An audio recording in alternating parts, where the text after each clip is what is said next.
Back to the YouTube channel. आज की video में फिर से वही एजेंडा रहेगा। स्टार्टिंग से स्नैप को लेके डिस्कशन होगा, ठीक है। कैट का भी रोड मैप और स्नैप का जो मिक्स रोड मैप आता है वो चीज़ों को लेके बताऊंगा।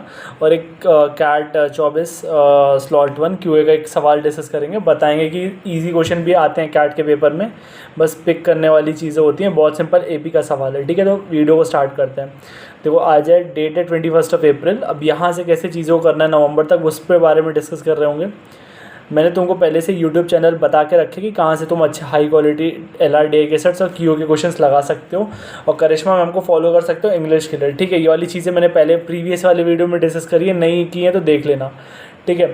देखो तुमको अगर LRDA स्टार्टिंग से स्टार्ट करना है, ठीक है, बिल्कुल ही बेसिक से, कि मतलब LRDA की फील लेनी है कि LRDA होता कैसे है, मतलब बहुत ही छोटे छोटे कंसेप्ट, मतलब दो कंसेप्ट एक सवाल में, फिर वो धीरे धीरे करते हुए वो लेवल बढ़ता है IQ का। तो तुम लेट से कि प्रणव पंसर के जो एप्टीट्यूड जैप चैनल है उसमें से स्टार्टिंग के 20 से 30 सेट्स 40 सेट्स लगाओ तो तुमको एक फील आएगी LRDA की, ठीक है। सिमिलर अपन क्यूए के सवाल देखो, अगर तुमको मतलब अगर तुम नॉन इंजीनियर हो तब तो तुमको थोड़ा सा क्यूए मतलब बेसिक जो अरुण शर्मा LOD 1 वो करना मतलब ज़रूरी हो जाएगा। मतलब वीडियो से ज़्यादा इंपॉर्टेंट है कि खुद की प्रैक्टिस करना।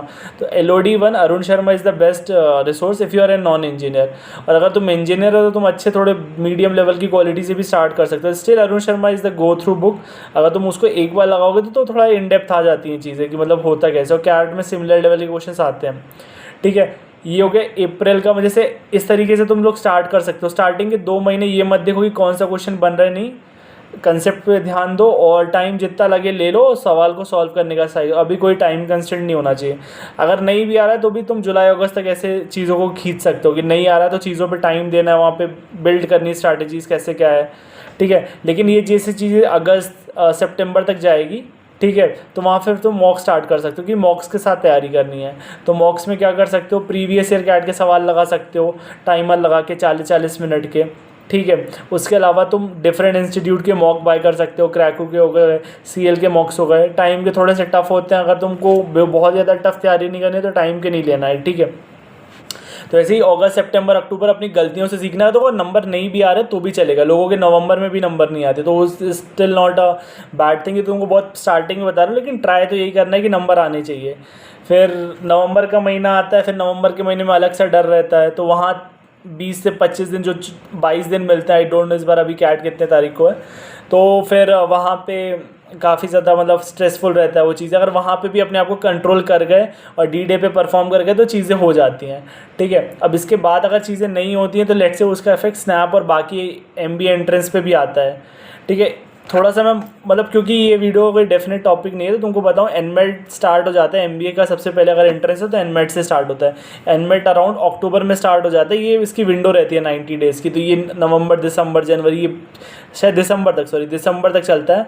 फिर बीच में कैट आती है, फिर स्नैप आती है, फिर IIFT। तो इस बार नहीं, IIFT कैट में लास्ट बार भी नहीं था, IIFT मतलब कैट के साथ ही हो गया था। फिर ZAT आता है तुम्हारा जनवरी के फर्स्ट वीक में आता है। Then you go to test. अब इस बार टेस्ट का पता नहीं, टेस्ट भी शायद कैट में हो गया, अभी मैंने ध्यान नहीं दिया। टेस्ट का लास्ट बार भी नहीं था, टेस्ट लास्ट बार शायद एक बार CUET में था, फिर कैट में आ गया था। तो ये वाला मतलब ये मेन तुम्हारे एंट्रेंस होते हैं, ठीक है।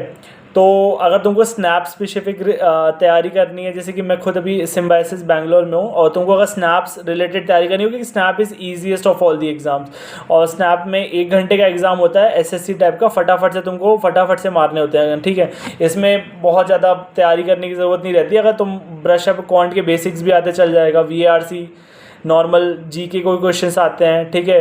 फिर तुम्हारे लॉजिकल रीजनिंग में कैलेंडर्स आता है, TSD के सिंपल क्वेश्चंस आते हैं, सिलोजिज्म्स आता है। तो यही वाली चीज़ें आती है स्नैप में, इसी को मास्टर करना होता है। और 3 अटैम्प्ट्स होते हैं, गैम्बल ही रहता है, तीन अटैम्प्ट्स रहते हैं, ठीक है।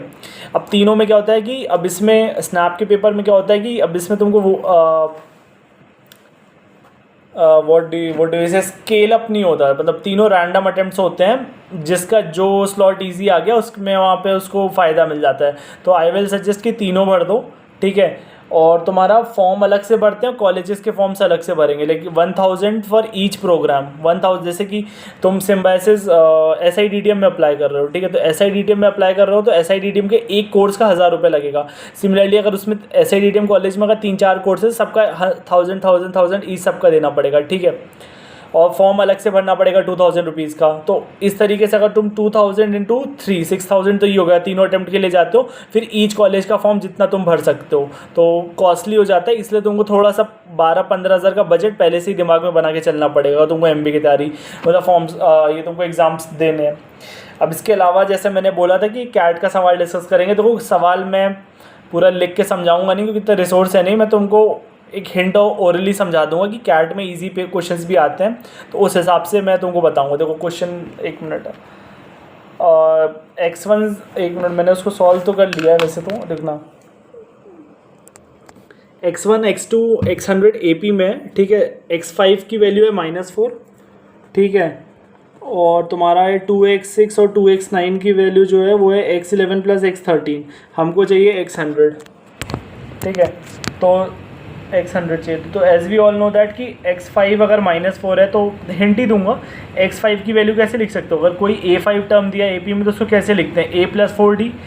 जनरल फॉर्मेट क्या होता है AP का, A + n-1 × D। तो A5 की वैल्यू क्या होगी, x5 की वैल्यू होगी x + 4D, तो तुमको x + 4D दिया, एक वैल्यू -4, ठीक है, 2 वेरिएबल। फिर एक इक्वेशन दी है 2x6 2x9 x1 x13, इससे तुम इसको बाइफरकेट करके एक इक्वेशन यहाँ से निकाल सकते हो। तो 2 इक्वेशन 2 वेरिएबल है, यहाँ से चीज़ें सॉल्व हो जाएंगी। देखो आंसर इसका -194 है, ठीक है। कमेंट बॉक्स में बताओ किसका किसका सही आंसर आया है, और नहीं आया तो इसको अगले वीडियो में डिस्कस कर लेंगे, ठीक है गाइस। तो ये बहुत ही जनरलाइज वीडियो थी। अगर तुम चाहते हो मैं स्पेसिफिक चीज़ों के लिए लेके आऊँ तो please comment in the chat box, I will definitely try to make a video, good video, quality video on दोस्त। तब तक के लिए बाय बाय।